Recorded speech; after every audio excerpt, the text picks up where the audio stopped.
चंद्रशेखर आजाद का नाम सुना है ना? तो बड़े बड़े लोगों के बारे में तो हम लोग बहुत सुन लिए, लेकिन हम अपने देश के उन सैनिकों को जो पुलिस में थे, अन्य सेवा में थे, लेकिन वो कैसे कैसे हमारे देशभक्तों का सहयोग करते थे, इसका गुणगान वो खुद जो बड़े बड़े स्वतंत्रता संग्राम सेनानी है अपने दोस्तों से करते थे या अपने घर में करते थे कि हम किस तरह मौत के मुंह में जा रहे थे। और हमारे जो पुलिस थे जो जब अंग्रेजों के सेना में थे, वो किस तरह से हमारी सहायता करते हैं, जो वो हमें पहचानते हैं, लेकिन हमें किसी को ये बताते नहीं है कि सामने वाला ही जिसे पूरी पुलिस ढूंढ रही है, अंग्रेज ढूंढ रहे हैं, वो हमारे साथ ही रास्ते में चल रहा है, हमारे साथ ही गाड़ी में बैठा हुआ है, जिसमें चंद्रशेखर आजाद को 1925 के टाइम में काकोरी कांड की वजह से पूरे देश में व्यापक अभियान अंग्रेजों ने छेड़ रखा था। सुन तुम लोग ध्यान से बात। तो उनको बनारस में अंग्रेजों को खबर मिली कि चंद्रशेखर आजाद आने वाले। किसी ने देखा है चंद्रशेखर आजाद की फोटो?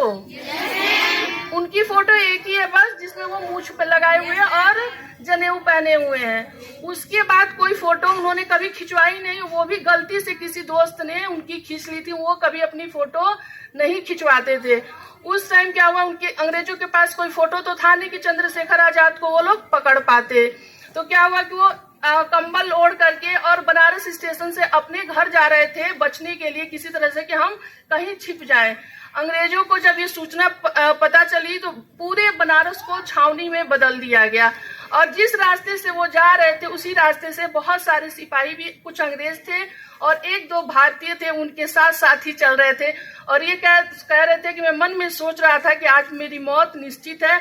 और सबसे बड़ी आश्चर्य की बात है कि जो भारतीय सिपाही एक तरफ था, एक तरफ अंग्रेज सिपाही, भारतीय सिपाही को मुझे देख रहा था, मैं उसको देख रहा था, लेकिन उसने मुझे वहां तक पहुंचाया जहां मुझे जाना था। और जो मैं अपने घर के अंदर घुसा, वो उस पुलिस सिपाही ने क्या किया, अंग्रेज से कहा कि अब चलो तुम लोग, अब वो हमें मिलने वाले नहीं है क्योंकि हम लोगों ने बहुत ढूंढ लिया।